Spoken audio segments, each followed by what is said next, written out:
रीता और मीता सगी बहनें थी, लेकिन उनमें जानी दुश्मनी थी। दोनों एक दूसरे को बिल्कुल पसंद नहीं करते थे और हर वक्त बस एक दूसरे को परेशान करने के बारे में ही सोचती रहती थी।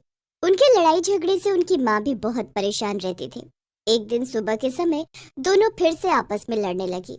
मीता की बच्ची, तूने आज फिर से मेरा सामान चुरा लिया, चोरनी। अरे देखो देखो देखो, आज तो चोर के घर पर चोरी हुई है। चुड़ैल, मैं तुझे जान से मार दूंगी। बहुत दिनों से तू मेरे हाथों से पिटी नहीं है ना, इसीलिए तेरा दिमाग बहुत खराब हो रहा है। तो मैं क्या तुझे छोड़ दूंगी डायन? आ, हाथ तो लगा के दिखा मुझे। दोनों एक दूसरे को बहुत मारती हैं। ये सारा शोर सुनकर उनकी माँ भागी भागी वहां आती है। अरे अरे अरे, क्या हो गया? छोड़ो एक दूसरे को। मार डालोगी क्या एक दूसरे को? मैं कहती हूँ दूर हटो, हटो। माँ, इसने मेरी चप्पल चुराई है। लड़ाई की जड़ यही है, मैंने कुछ भी नहीं किया है। ओ, और तूने भी तो मंदिर से ही चुराई थी, मैंने तुझसे चुरा ली। आई बड़ी मुझ पर इल्जाम लगा रही है। हे भगवान, कैसी लड़कियां हैं ये। तुम दोनों को देखकर कौन कहेगा कि तुम सगी बहनें हो। अरे करम चलियो, मैं कहती हूँ छोड़ो एक दूसरे को। जाओ जाकर कोई दूसरा काम करो। मैं तो तंग आ गई हूँ ये रोज रोज की मारपीट से। रीता और मीता की माँ उन्हें अलग करती है और दोनों को अलग अलग काम करने के लिए भेज देती है ताकि वो उन्हें लड़ने से रोक सके। अरे भगवान, ना जाने ये लड़कियां कब सुधरेंगी। मैं इन्हें अकेले पाल रही हूँ, ये देखकर भी इन्हें जरा सी शर्म नहीं आती। बस एक दूसरे के खून की प्यासी रहती हैं हर वक्त। अगर मुझे कुछ हो गया तो ये दोनों तो एक दूसरे के साथ कैसे रहेंगी। रीता और मीता की माँ यही सब चिंता करते करते घर से बाहर आ रही थी कि तभी एक गाड़ी आती है और उसे टक्कर दे देती है। उसकी तुरंत मौत हो जाती है और वो एक चुड़ैल में बदल जाती है। अरे ये क्या हो गया? मैं कैसे मर गई? मैं तो चुड़ैल बन गई। अब मेरी बेटियों का क्या होगा? चुड़ैल वहां खड़ी होकर यही सब सोच ही रही थी कि तभी उसकी दोनों बेटियां भागी भागी आती है। माँ, माँ, ये तुम्हें क्या हो गया? अब मैं कैसे जीऊंगी माँ? तभी मीता उसे धक्का दे देती है और खुद आकर अपनी माँ की लाश के पास बैठ जाती है। हट उधर डायन कहीं की, मेरी माँ को खा गई और अब नाटक कर रही है। मेरी बेचारी माँ। देखो तो जरा इन लड़कियों को, मेरे मरने के बाद भी इन्हें चैन नहीं आया। अब भी कुत्ते बिल्ले की तरह एक दूसरे से लड़ रही हैं। अब तो मैं इन्हें रोक भी नहीं सकती, क्या करूं अब? देखते ही देखते रीता और मीता फिर से एक दूसरे से झगड़ने लग जाती हैं। वो दोनों एक दूसरे को गिरा गिरा कर मारने लगती हैं। कई लोग वहां खड़े खड़े सारा तमाशा देख रहे थे, लेकिन कोई भी उनके बीच में नहीं बोलता। आखिर में खुद ही दोनों थक कर रुक जाती हैं। एक हफ्ता बीत जाता है और दोनों बहनें आए दिन किसी न किसी बात पर लड़ पड़ती थीं। उनकी चुड़ैल माँ सब देख रही थी, लेकिन कुछ भी नहीं कर पा रही थी। मैं अपनी बेटियों को इस हाल पर नहीं छोड़ सकती हूँ, मुझे कुछ तो करना ही पड़ेगा।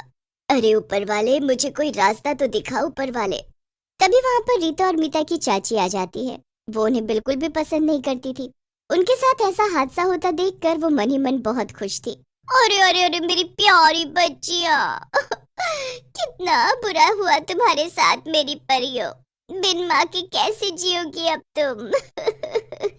रीता मीता की चाची उन्हें गले लगाकर झूठ मूठ में ही जोर जोर से रोने लगती है और चुड़ैल वहीं खड़ी होकर ये सब देख रही थी।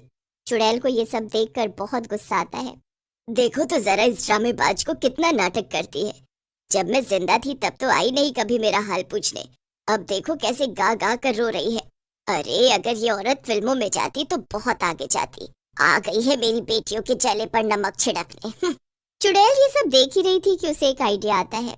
वाह, शायद यही ऊपर वाले का इशारा है। अब मैं इसके शरीर में घुसकर अपनी बेटियों को मिला सकती हूँ। इतना कहकर चुड़ैल चाची के शरीर में घुस जाती है। अब इसके शरीर का इस्तेमाल करके मैं इन दोनों लड़कियों को सही रास्ते पर लाऊंगी। अगले दिन सुबह सुबह चुड़ैल उठती है और जाकर रीता के ऊपर ठंडे पानी की बाल्टी उड़ेल देती है। रीता चौंक कर उठ जाती है। अरे ये क्या किया आपने चाची? मुझ पर इतना ठंडा पानी क्यों डाला? मैंने ऐसी क्या गलती की थी? हाँ तो और क्या करूँ, तेरी आरती उतारूं? इतनी सुबह हो गई है और तू अभी तक आराम फरमा रही है।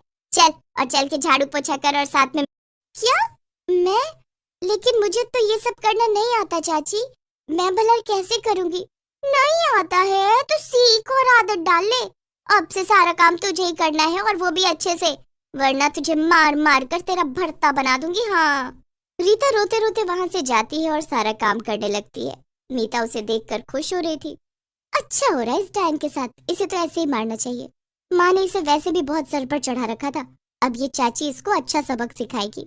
अरे उठ गई मेरी परी, चल आजा साथ में बैठकर टीवी देखते हैं। वो नौकरानी रीता अभी हमारे लिए नाश्ता बना कर लाएगी। मीता अपनी चाची की बात सुनकर बहुत खुश होती है और दोनों साथ में बैठकर टीवी देखते हैं। उधर रीता रोते रोते सारा काम करती है और उनके लिए नाश्ता भी बना कर लाती है। ऐसे ही कई दिन बीत जाते हैं। शुरू शुरू में मीता को भी बहुत मजा आ रहा था, लेकिन बाद में उसे रीता के लिए बुरा लगने लगता है। एक दिन रीता खाना बनाकर लाती है और अपनी चाची को देती है।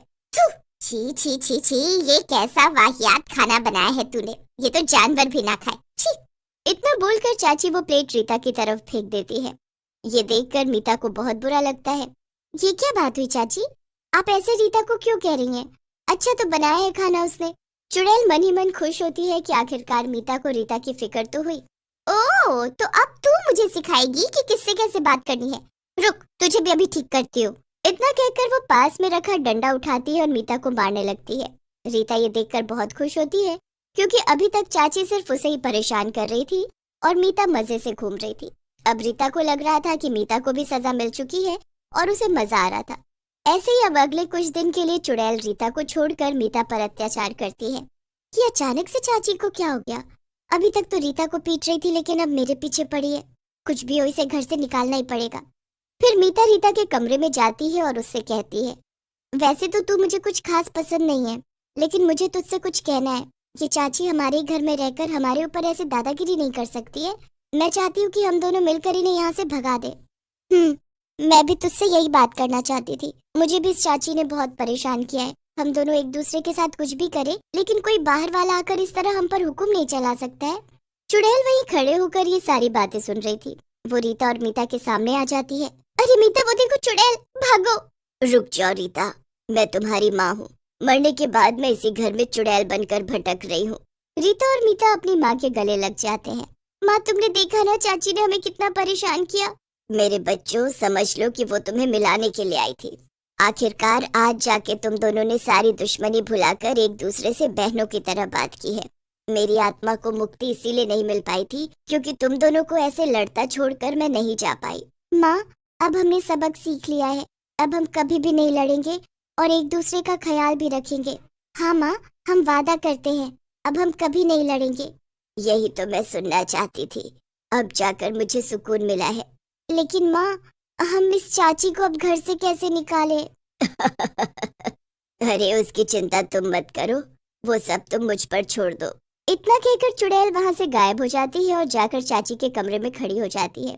चाची शीशे में देखकर मेकअप कर रही थी और गाना गा रही थी। सवार लूं, सवार लूं, सवार लूं, हाय सवार लूं। आजा आजा, मैं तुझे सवारती हूँ। अरे अरे, ये क्या चुड़ैल? बचाओ बचाओ, इस घर में चुड़ैल है, बचाओ, छोड़ मुझे। फिर चुड़ैल उसे जमीन पर पटक देती है। रीता और मीता की चाची वहां से उल्टे पैर अपने घर को भाग जाती है। बाप रे बाप, अब दोबारा कभी नहीं आऊंगी इस घर में। अरे यहाँ तो चुड़ैलें सरेआम घूमती है, भागो। अपनी चाची को ऐसे भागते देखकर रीता और मीता बहुत हंसती हैं। मेरी बच्चियों, तुम अब ऐसे ही प्यार से रहना। तुम्हें ऐसे खुश देखकर मेरी आत्मा को शांति मिल गई है। मेरे यहाँ रहने का मकसद अब पूरा हो गया है और अब मुझे जाना होगा। तुम अपना ख्याल रखना। और फिर चुड़ैल गायब हो जाती है। उस दिन के बाद से कभी भी रीता और मीता ने आपस में झगड़ा नहीं किया और बहुत प्यार से रहने लगे।